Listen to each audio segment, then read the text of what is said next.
Hi hello friends, எல்லோரும் எப்படி இருக்கீங்க? நாங்கள் ரொம்ப நல்லாயிருக்கோம். நீங்களும் ஹாப்பியாக ஹெல்த்தியாக இருப்பீங்கன்னு சொல்லி நினைக்கிறேன். Welcome back to my channel. And இன்றைக்கி என்ன விலாக்னு வந்து பார்த்தீங்க அப்படின்னா, மித்ராமா ஸ்கூலுக்கு 8:30க்கு வந்து கிளம்பிடுவா. அதுக்கப்புறமா ஒரு 2 மணி நேரம் கேப் இருக்கும். அது 12:30க்கு முடியுமா? அந்த 2 மணி நேரம் கேப்புக்குள்ளே அவை சண்முகி மாதிரி எப்படி வந்து கடகடன்னு வந்து எல்லா வேலையும் முடிக்கிறேன் அப்படின்றது தான் வந்துட்டு இந்த விலாகில் வந்து சொல்லியிருக்கேன். அண்ட் வந்து இது ஒரு மிட் மார்னிங் ரொட்டீன்னே வந்து சொல்லலாம். ஸோ காலையில் வந்து இன்றைக்கி பாப்பா ஸ்கூல் போனோன்னே வந்துட்டு இன்றைக்கி மீன் குழம்பு நேற்று வச்சது இருந்துருந்துச்சா, அதை தான் வந்து ஹஸ்பண்டுக்கு வந்து லஞ்சுக்கு வந்து கொடுத்து விட்டுருந்தேன். அப்புறம் நாங்கள் எல்லாமே மார்னிங் பிரேக்ஃபாஸ்ட்டுக்கு வந்துட்டு இட்லி தோசை வச்சு அந்த மீன் குழம்பு வச்சு சாப்பிட்டுட்டோம். சரி, பசங்களுக்கு அதே மீன் குழம்பு வேண்டாம், ஏன்னா கொஞ்சம் போல தான் இருந்துச்சா, சரின்னு சொல்லிட்டு பச்சை பயிர் கடைஞ்சிக்கலாமேன்னு சொல்லிட்டு பாப்பாலாம் ஸ்கூல் அனுப்பிச்சி வச்சதுக்கப்புறமா வேக மட்டும் வச்சுருந்தேன். பச்சை பயிர், அது கூட வந்து தக்காளி, பச்சை மிளகாய், மஞ்சள் தூள், பூண்டெல்லாம் போட்டு வேக வச்சுருந்தேன். அதெல்லாம் கடைஞ்சிட்டு தாளிப்புக்கு வந்துட்டு கொஞ்சமாக வந்து மல்லி, சீரகம், வரமிளகாய் இதை வந்து கொஞ்சம் குறைன்னு வந்து அரைச்சி எடுத்து வச்சுக்கணும். அப்புறம் எப்பயும் போல் தேங்காய் எண்ணெயில் கடுகு, அதுக்கப்புறமா காஞ்ச மிளகாலாம் போட்டு தாளிச்சிட்டு சின்ன வெங்காயம் போட்டுட்டு, சின்ன வெங்காயம் நல்லா வதங்கிடணும். அதுக்கப்புறமா வந்துட்டு நம்ம அரைச்சி வச்சுருக்கிறத போட்டு 2 நிமிஷம் நல்லா வதங்கினோன்னா வந்து பச்சை பயிரில் கொட்டி மிக்ஸ் பண்ணிங்கன்னா சூப்பராக இருக்கும். இதுதான் வந்து எக்ஸாக்ட் கொங்கு நாட்டு ஸ்டைல் பச்சை பயிர் கடையில். இந்த பச்சை பயிறு, கொள்ளுப்பருப்பு இதெல்லாம் வந்துட்டு வச்சாலே வந்து நான் அப்படியே குண்டாவோட வலிச்சு வந்து நக்கி சாப்பிட்ருவேன். அந்தளவுக்கு எனக்கு ரொம்ப பிடிக்கும். ஏன்னா நம்ம சின்ன வயசுலேருந்தே சாப்பிட்டு வளர்ந்தது இல்லையா. பட் ஆனால் சென்னை சைடு வந்து இதெல்லாம் வந்து செய்ய மாட்டாங்க. நான் இங்கே இருந்தாலுமே வந்துட்டு எனக்கு இதை அடிக்கடி செஞ்சு சாப்பிட்டா தான் அப்படி ஒரு திருப்தியாக வந்துட்டு இருக்கும். அதனால் ஆத்திர அவசரத்துக்குனால இதான் வந்து செய்கிறது.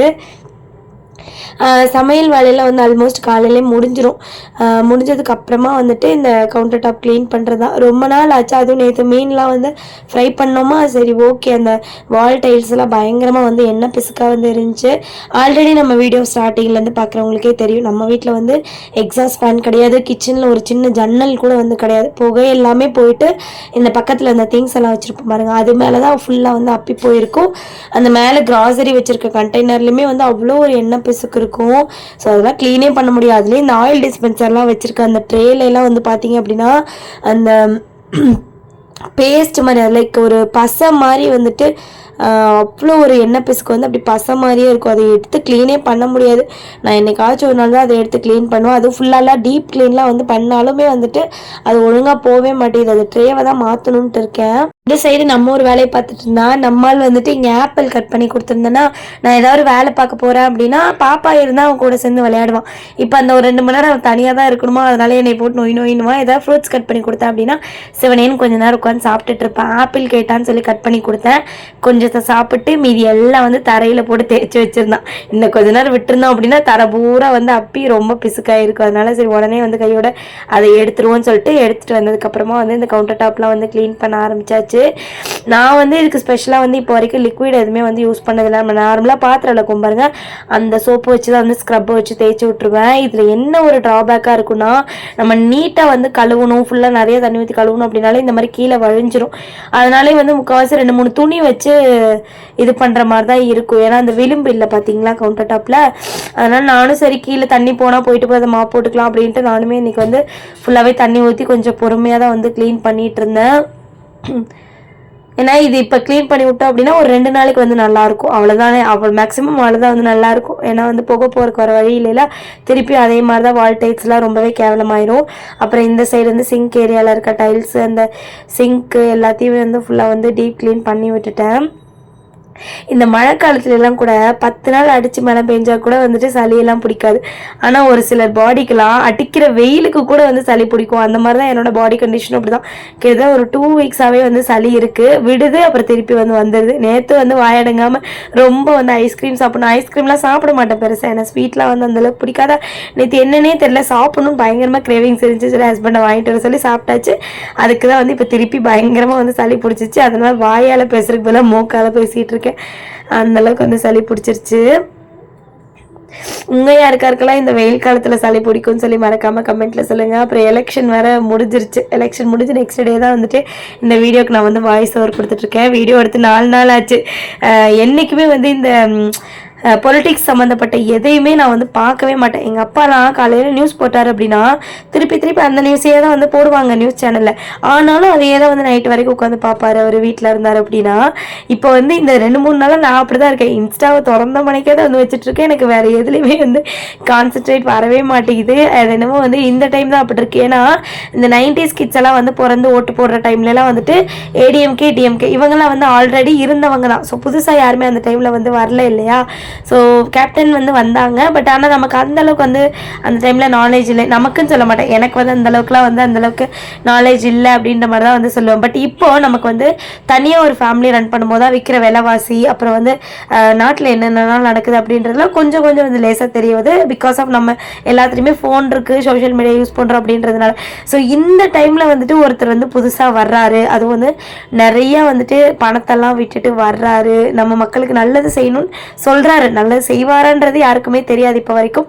பட் சொல்கிறாரு, நம்மளும் நம்பி வந்துட்டு சரி இவருக்கு ஓட்டு போடலான்னு சொல்லிட்டு தான் நிறைய பேர் வந்து இப்போ டிவிகேக்கு வந்து சப்போர்ட் பண்ணுற, முக்கியமாக யங்ஸ்டர்ஸ். அதுலேயும் நண்டு சிண்டெல்லாம் வந்து சப்போர்ட் பண்ணுது. அதுதான் எனக்கு புரிய மாட்டேங்குது, அதுங்களுக்கெல்லாம் என்ன தெரியுதுன்னு தெரிய மாட்டேங்குது. பட் எனிவேஸ் இவ்வளோ நாள் நம்ம வந்து எல்லாரோட ஆட்சியும் பார்த்துட்டோம். பட் இந்த டைம் இவருக்கு ஒரு சான்ஸ் கொடுப்போமே அப்படின்றக்காக தான் வந்துட்டு நான் அவருக்கு சப்போர்ட் பண்ண தான் பண்ணேன். ஓட்டு வந்து போடலை, அதான் சொல்லியிருந்தேன் இல்லையா. டிக்கெட் கிடைக்கலங்க, இருந்தாலும் டிக்கெட் கிடச்சிருந்தாலுமே வந்து நம்ம குழந்தைங்கள வச்சுட்டு கண்டிப்பாக போயிருந்திருக்கவே முடியாது. இந்திய வரலாற்றிலே முதன்முறையாக எலெக்ஷனுக்கு இந்த மாதிரி வந்துட்டு பஸ்ஸு இல்லாமல் ட்ரெயின் இல்லாமல் அவ்வளோ வந்து கூட்டத்தை வந்து பார்க்குறேன். ஏன்னா தீபாவளி பொங்கலுக்குலாம் நாங்கள் தான் ஊருக்கு போகிறோமே. இந்த பக்கம் அம்மா வீட்டுக்கு ஒரு தடவை போவோம், மாமியார் வீட்டுக்கு பேக்கிங் அன்பேக்கிங் இந்த மோட்லேயே தான் வந்துட்டு இருந்துகிட்ருப்போம். ஸோ அந்த டைமில் எங்களுக்கு டிக்கெட் கிடைக்காது இல்லையா. ஸோ அந்த எக்ஸ்பீரியன்ஸ் எல்லாம் இருக்குது. பட் ஆனால் அதுக்காக போனது போய் இப்போ எலெக்ஷனுக்கு வந்து இந்த மாதிரி இருக்கிறது ரொம்பவே ஹாப்பியாக இருக்குது. ஆல்மோஸ்ட் அந்த பஸ்ஸு பிரச்சனை இல்லை அப்படின்னாலே, இல்லை அப்படின்னா 100% ஓட்டு கூட வந்துட்டு வந்திருக்குன்னு சொல்லிட்டு நினைக்கிறேன் தமிழ்நாட்டில். பட் இப்போ வந்து ரொம்ப கம்மியாக, எவ்வளோ 89, இதுவே அதிகம் தான் சொல்கிறாங்க, எனக்கு தெரியல. இப்போ தான் நான் வந்து கொஞ்சம் கொஞ்சமாக வந்துட்டு இந்த இதெல்லாம் வந்து பார்த்துட்ருக்கேன் நியூஸில். ஸோ பார்க்கலாம் யார் தான் வராங்கன்னு சொல்லிட்டு. ரொம்ப க்யூரியாசிட்டி அதிகமாக இருக்குது, எல்லாருக்குமே அப்படி தான் இருக்குன்னு சொல்லிட்டு நினைக்கிறேன். இந்த டைம் வந்து எலெக்ஷன் ரிசல்ட் வர்ற அன்னைக்கு ஒரு மாதிரி ரொம்ப இன்ட்ரெஸ்டிங்காக பரபரன்னு இருக்குது. இந்த வாட்டி மாதிரி எலெக்ஷன் இங்கே எப்பயுமே நடந்ததில்லை தமிழ்நாட்டில், அப்படி தான் நான் நினைக்கிறேன். நான் இதுக்கு முன்னாடி 2 ஓட்டு போட்டிருக்கேன். எல்லாமே வந்து எங்கள் அப்பாக்காக தான் வந்து போட்டது. ஏன்னா எனக்கு பெருசாக அரசியலில் இன்ட்ரெஸ்ட் கிடையாது, யாருக்கு போகணும்னு ஐடியா இல்லை. சரி நோட்டாக்கு போட்டு ஏன் வேஸ்ட் பண்ணுவோமே அப்படின்னு சொல்லிட்டு, சரி அப்பா எதில் போடுறாங்களோ அதில் போடுவோமேன்னு சொல்லிட்டு தான் வந்து டிஎம்கே தான். எங்கள் அப்பாலாம் பரம்பரை ஓஜி டிஎம்கேன்னு சொல்லுவேன். நானும் இந்த டைம் ரொம்ப மண்டையை கழுவி பார்த்தேன், அவரெல்லாம் மசியவே இல்லை. இருந்தாலும் எங்கள் அம்மாவுமே அப்படிதான் வந்துட்டு டிஎம்கேக்கு தான் வந்து ஓட்டு போட்டுருந்தாங்க. பட் இந்த டைம் எங்கள் அம்மா காலில் விழுகாதுக்கு வரதான், தயவு செஞ்சு எனக்காக போடுங்க, ஒரே ஒரு சின்ன சேஞ்சஸ் வந்து வருமா கண்டிப்பாக அப்படி. எங்கள் அம்மா என்ன சொல்கிறாங்க அப்படின்னா, நாங்கள் சொன்ன டைலாக் எங்களுக்கே திருப்பி சொல்லுவாங்க. ஏன்னா இந்த டிஎம்கேக்கெல்லாம் ஓட்டு போடுங்கன்னு சொல்லி எங்களை சொன்னாங்க அப்படின்னா, நம்ம வேலைக்கு போனாதான் நமக்கு சோறு, இவங்க என்ன நமக்கு என்ன காசாக கொடுக்க போகிறாங்க அப்படின்ற மாதிரி நான் சொல்லுவேன். இப்போ அதே தான் எங்கள் அம்மா திருப்பி என்கிட்ட அவங்க வந்து கொடுக்க போகிறாங்களான்னு சொல்லி கேட்குறாங்க. சரி கொடுக்குறாங்களே இல்லையா, ஒரு வாட்டி அவங்களுக்கு மட்டும் சான்ஸ் கொடுங்கன்னு சொல்லி கெஞ்சி கூத்தாடி அப்படியே ஒரு வழி எங்கள் அம்மாவை வந்து டிவி கேக் போட வச்சுட்டேன். பார்க்கலாம் ஒரு மாற்றம் வருதா இல்லை என்ன ஆகுதுன்னு தெரியல, பார்ப்போம். நீங்களாம் யாருக்கு ஓட்டு போட்டிங்க அப்படின்றது இப்போலாம் வந்து சீக்கிரட்டாக மெயின்டைன் பண்ணுறாங்க, முடிஞ்சால் சொல்லுங்கள். அதுக்கப்புறம் வந்து பார்த்தீங்க அப்படின்னா அந்த கவுண்டர் டாப்லாம் க்ளீன் பண்ணி விட்டுட்டு காலையிலே கருப்பு கவுனி இட்லிக்கு வந்து ஊற போட்டிருந்தேன்னா, இந்த மில்லட்டில் இட்லி போட்டாலே எனக்கு வந்து ஒழுங்காகவே வரமாட்டேங்குது. அதனால் வந்து அடிக்கடி போட மாட்டேன். பட் ஆனால் லாஸ்ட் டைம் வந்து ராகி இட்லிக்கு ஊற வச்சுருந்த மாதிரி தான் சூப்பராக வந்துருந்துச்சு. இட்லி நல்லா சாஃப்டாக செம்மையாக வந்துருந்துச்சு. இல்லைன்னா மில்லட் இட்லியில் களி மாதிரி போயிடும், ரொம்ப கொலன்னு. இந்த டைம் சூப்பராக வந்துருந்துச்சா, சரி இன்றைக்கி அதே ரேஷியோவில் கருப்பு கவுனிக்கு போடுவோமேன்னு சொல்லிட்டு தான் வந்துட்டு ஊற வச்சுட்டேன் காலையிலே. ரேஷியோ வந்து பார்த்திங்க அப்படின்னா 1 டம்ளர் ஃபுல்லாக கருப்பு கவுனி அரிசி, அதுக்கு வந்து 3/4 டம்ளர் வந்து பச்சரிசி இல்லைன்னா நார்மல் சாப்பாட்டு அரிசி, நான் வந்து ரேஷன் அரிசி வந்து போட்டிருந்தேன். அதுக்கு ஒரு 1/2 டம்ளர் உளுந்து, இது 3 தான் வந்து ரேஷியோ. இது ஒரு 4 பேத்துக்கு வந்து ஒரு நேரத்துக்கு வந்து சரியாக இருக்கும். உங்களுக்கு இன்னும் கொஞ்சம் எக்ஸ்ட்ரா வேணும் அப்படின்னா நீங்கள் வந்து இதை அப்படியே டபுள் மடங்காக வந்து போட்டுக்கோங்க. நான் ஒரு நேரத்துக்கு அளவாக தான் போட்டேன், ஏன்னா வெயில் காலம் இல்லையா. ஸோ வந்துட்டு சீக்கிரமாகவே புளிச்சிரும் மில்லட் மாவெல்லாம் அப்படின்றதுனால அதை வந்து கல்லில் போட்டு விட்டுட்டு அதுக்கப்புறமா மேலே வந்து துணி துவைக்க போயிட்டேன். ஏன்னா இது அரையருக்குள்ளே டக்குன்னு வந்து துணி துவைச்சிட்டு வந்துடலான்னு சொல்லிட்டு. அதுக்குள்ளேயே இங்கிட்டு வந்து எங்கள் சார் என்ன பண்ணிட்டார் அப்படின்னா 1/2 கிலோ சோப் பவுடர் எடுத்து ஃபுல்லாக வந்து கொட்டி விட்டுட்டான். இடையில மோட்ரு வேறு நனைஞ்சிருச்சுன்னு கீழே போனோன்னா ஆஃப் பண்ணிட்டு வர்றக்குள்ளேயும் அந்த சோப் பவுடர் எப்படியோ எக்கி எடுத்து ஃபுல்லாக கரைச்சி விட்டான். அதுக்கு தான் வந்து சிரிச்சிட்டு இருந்தான். அப்புறம் இங்கே துணி துவைச்சிட்டு வர்றக்குள்ளேயே வந்து மாவு 3/4 செலவு வந்து அரைஞ்சிருச்சு. மணி பார்த்தீங்க அப்படின்னா 11:15 ஆயிடுச்சு. நாங்கள் வீட்டில் இருந்து நடந்து தான் போகிறேன்னு சொல்லியிருந்தேன் இல்லையா, கிட்டத்தட்ட ஒரு 1/2 hour ஆகும் நடந்து போகிறதுக்கு. பாப்பாவுக்கு வந்து 12:30க்கு முடியுது அப்படின்னா நான் எப்படி வீட்டிலேருந்து ஒரு 11:45க்கு கிளம்புனேன் அப்படின்னா 12:15 அங்கே வந்து போயிடுவேன். ஒன்று இடையில வந்து தம்பி வந்து தூக்கிட்டே நடக்கிறது கை வலி பள்ளிக்கு அனுப்பிச்சு இடையில அவனை கொஞ்ச நேரம் வந்து நடக்க சொல்வேன். கொஞ்ச நேரம் நடப்பான், ஒரு மூடு இருந்தால் நடப்பான், இல்லைன்னா வந்து தூக்கிட்டு போகிற மாதிரி தான் இருக்கும். ஆனால் சொல்லி இந்த மாதிரி இந்த வெயிலில் வந்து நடக்கிறது சிரமம் தான். நடந்து போகாமல் ஷேர் ஆட்டோவில் போகலாம். பட் ஆனால் ஷேர் ஆட்டோவில் போகிறக்கே வந்துட்டு ஆப்போசிட் பாப்பாவோட ஸ்கூலுக்கு ஆப்போசிட் சைடில் கொஞ்சம் தூரம் நடக்கணுமா, சரி அதுக்கு ஏன் வெயிலில் கஷ்டப்பட்டு நடக்கணுமே சொல்லிட்டு தான் சரி பரவாயில்ல கஷ்டப்பட்டாலும் நடந்தே வந்து போயிடுறது. கொஞ்சம் சிரமமாக தான் இருக்குது. நடந்து போயிட்டு வந்தோம் அப்படின்னா மத்தியானம் அப்படியே பயங்கரமாக பேக்லாம் பெயின் ஆகும். சரி ஓகே பார்த்துக்கலாம், ஸ்கூட்டி ஓட்டிட்டு பழகிக்கலாம். அதுக்கப்புறமா அம்மா கிட்ட தான் வந்து கேட்டிருக்கேன் ஸ்கூட்டி வாங்கி தர சொல்லி. அம்மா கொஞ்சம் காசு, என் ஹஸ்பண்ட் கொஞ்சம் காசு போட்டாங்க அப்படின்னா இஎம்ஐயில் தான் வந்து ஸ்கூட்டி போட்டு வாங்குற மாதிரி இருக்கும். சரி அதுக்கப்புறம் வந்து கொஞ்ச நாள் தானே அது வரைக்கும் போவோன்னு சொல்லிட்டு அதுதான் வந்து யோசிச்சு வச்சுருக்கேன். அப்புறம் மாவு கையோடு ஆட்டி முடிச்சுட்டு அந்த அன்றைக்கி மணி வந்து 11:30 ஆயிடுச்சு. எல்லாருமே இப்போ தான் தம்பியை ஃபஸ்ட்டு குளிப்பாட்டிட்டு அவனுக்கு வந்து ட்ரெஸ் எல்லாம் போட்டு விட்டுட்டு அதுக்கப்புறமா தான் நான் போயிட்டு கடகடன்னு வந்து குளிச்சுட்டு வருவேன். இந்த வெயிலுக்குள்ளே போகிறக்கு குளிக்கிறதே வேஸ்ட் தான். பட் இருந்தாலும் ஸ்கூலுக்கு போகிறோம் இல்லையா, குளிச்சுட்டு போனால் தான் கொஞ்சம் நல்லாயிருக்கும் அப்படின்றதுனால குளிச்சுட்டு தான் வந்து போகிறது. இவருக்கு ஒரே குஷி ஆயிரும். இப்போ என்ன பண்ணுவார் அப்படின்னா காலையில் எந்திரிச்சோடனே இப்போ பாப்பா கூடயே வந்து எந்திரிச்சிருவானா 7 மணிக்கெலாம் எந்திரிச்சிட்டு பாப்பாவுக்கு வந்து கடகடன்னு ஊட்டி விட்டுட்டு இருப்பான். அப்போவே இவனும் வந்து முக்கால்வாசி சாப்பிட்ருவான். இன்கேஸ் ஒழுங்காக சாப்பிடல அப்படின்னா நான் கொஞ்ச நேரம் உட்காந்து ஊட்டுவேன் திருப்பி பாப்பாலாம் ஸ்கூல் போனதுக்கப்புறம்.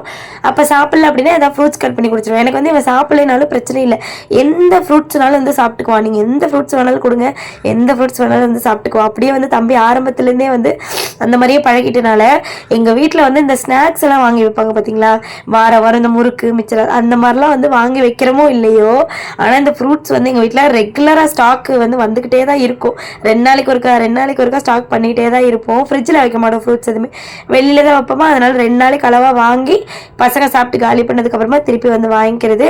இவன் சாப்பிட ஆரம்பிச்சதுக்கப்புறமா தான் என் பொண்ணுமே வந்து கொஞ்சம் கொஞ்சம் நிறைய ஃப்ரூட்ஸ் எல்லாம் வந்து சாப்பிட ஆரம்பிச்சிருக்காங்க. ரொம்பவே ஹாப்பியாக இருக்குது. அப்புறம் நானுமே வந்து கிளம்பிட்டேன். இந்த நம்ம எப்படி வந்து கல்யாணத்துக்கு முன்னாடியெல்லாம் ஒர்க் போகும்போது தான் வந்து இந்த மாதிரி மெனிக்கிட்டு வந்து போயிருந்துருப்போம். ஆனால் நான் என்னைக்கு வந்து கல்யாணம்னு ஒன்று ஆச்சோ அன்னையிலேருந்து பவுடர் கூட அடிக்கிறது இல்லைங்க. சொன்னால் நம்பவே மாட்டேங்க, நிச்சயமா அப்படி தான். சும்மா குளிக்கிறதோட சரி அவ்வளோதான். மற்றபடி பவுடர் போடுறதோ கம்மல் போடுறதோ செய்யவே மாட்டேன். முக்கியமாக எனக்கு இந்த தங்க கம்மல்லாம் வந்து பிடிக்கவே பிடிக்காது. 10 ரூபா கம்மல் விற்கும் பாருங்க ட்ரெஸ்ஸுக்கு மேட்சாக தெருவில், அதை தான் வாங்கி போடுவேன். அந்த மாதிரி நிறைய வாங்கி வச்சுருந்தேன் காலேஜ் போன டைம்லேருந்து. அதெல்லாம் ஒன்றுத்திங்கான ஒரு 4 கம்மல் தான் இருந்துச்சா. அப்புறம் இன்றைக்கி வந்து பிளாக் கலர் ட்ரெஸ் தான் வந்து போட்டுட்டு அப்புறம் அதுக்கு மேட்சாக ஒரு கம்மலை போட்டு அழகாக வந்து கிளம்பியாச்சு.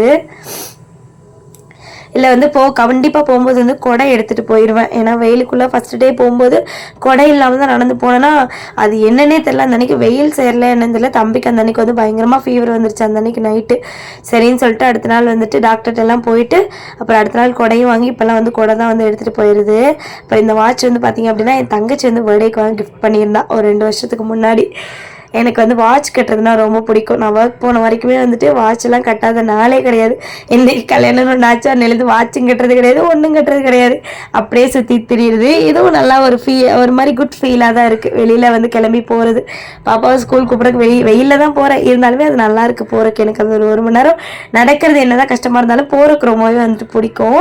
அப்புறம் ரிட்டர்ன் வரும்போது ஸ்கூல்கிட்டே வந்து ஷேர் ஆட்டோ இருக்குமா, அப்படியே வந்துட்டு வந்துடுவோம். அவ்வளோதான். மணி பார்த்திங்க அப்படின்னா 11:45 ஆயிடுச்சு. கரெக்டாக வந்து கிளம்பியாச்சு. நாங்களும் போகும்போது ஒரு சின்ன டவல் மட்டும் எடுத்துகிட்டு போவேன். தம்பிக்கு வந்துட்டு வேர்க்குள்ளையா தொடச்சி வரக்கு தண்ணி எதுவும் எடுத்துகிட்டு போக மாட்டேன். ஏன்னா அவனை வீட்டிலேருந்தே குடிக்க சொல்லிடுவேன். ஸ்கூலில் போய் தண்ணி கொடுத்துக்கலாம் அப்படின்னு சொல்லிட்டு. ஏன்னா வாட்டர் பாட்டிலையும் வந்து தூக்க முடியல. தம்பி ஒரு கையில் கொடை, ஒரு கையில் வாட்டர் பாட்டிலாம் எனக்கு தூக்க முடியல. பேக் எடுத்துகிட்டு போனாலும் வந்துட்டு ஆல்ரெடி ரிட்டன் வரும்போது பாப்பா பேக்கையும் தூக்கணும், இடையில தம்பி இருந்தால் அவனையும் தூக்கணும், கொடையும் பிடிக்கணுமா. அதனால் வாட்டர் பாட்டிலே வந்து கிடையாது. அதனால தான் வந்துட்டு பேகும் கிடையாது, வாட்டர் பாட்டிலும் கிடையாது. போகும்போதே தண்ணியெல்லாம் குடிச்சிட்டு யூரின்லாம் போயிட்டு தான் வந்துட்டு போகிறது. அவ்வளோதான். பாப்பாவோட ஸ்கூலுக்கும் நாங்கள் வந்துட்டு அன்றைக்கி 12:15 போயிட்டு அவளை வந்து பிக் பண்ணிட்டு வந்துடுவோம். இப்படி தான் வந்துட்டு அந்த ஒரு 2 மணி நேரம் பொழப்பு எங்களுக்கு வந்துட்டு ஓடும். இந்த வீடியோவை இதோட நான் வந்து முடிச்சிருக்கிறேன். உங்கள் எல்லாருக்கும் இந்த வீடியோ பிடிச்சிருக்குன்னு சொல்லி நினைக்கிறேன். நம்ம வீடியோ பிடிச்சிருந்துச்சி அப்படின்னா சப்ஸ்கிரைப் பண்ணி சப்போர்ட் பண்ணுங்கள். இவ்வளோ நாள் நம்மளோட சேனலுக்கு நீங்கள் கொடுக்குற சப்போர்ட்டுக்கு ரொம்ப ரொம்ப தேங்க்ஸுங்க. என்ன ஒரு சின்ன வருத்தம் அப்படின்னா இவ்வளோ நாள் ஆயுமே நம்ம சேனல் ஒரு க்ரோத்தே இல்லாமல் இருக்குது. அதுக்கு ரீசன் தான் எனக்கு தெரியல. பட் எனிவேஸ் ஓகே, பொறுமையாக இருந்து நம்ம வந்து பொறுமையாக வந்து மேலே வருவோன்ற மாதிரி யோசிச்சாச்சு. அவ்வளோதான். இவ்வளோ நேரம் பொறுமையாக பார்த்தவங்களுக்கு தேங்க்ஸ் ஃபார் வாட்சிங். பை.